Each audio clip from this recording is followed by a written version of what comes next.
వీళ్ళకి ఎందుకు విపరీతమైనటువంటి ఆర్థరైటిస్ సంబంధించిన కేసులు ఎక్కువ ఉన్నాయి అని చూస్తే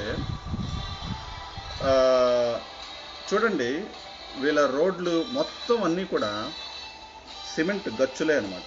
సిమెంట్తో కప్పబడేసింది. అంటే మట్టి ఎక్కడా కనపడదు, మీకు మట్టి ఎక్కడా కనపడదు అనమాట. సో మట్టి అనేదే కనపడదు మీకు, మొత్తం ఈ గచ్చుతోనే నిండిపోయి ఉంటుంది అనమాట. చినుకులు పడుతున్నాయి చూడండి. సో ఇట్లాంటి సిచ్యువేషన్లో మీకు పాదములు, కాళ్ళు మట్టికి తగలకుండా ఉంటే అవి ఏమవుతాయంటే ఇలాంటి ఆర్థరైటిస్ సంబంధించిన కీళ్ళవాతము, వాతానికి సంబంధించిన రోగాలన్నీ వస్తాయన్నమాట. మన కాళ్ళు ఎప్పుడూ కూడా భూమికి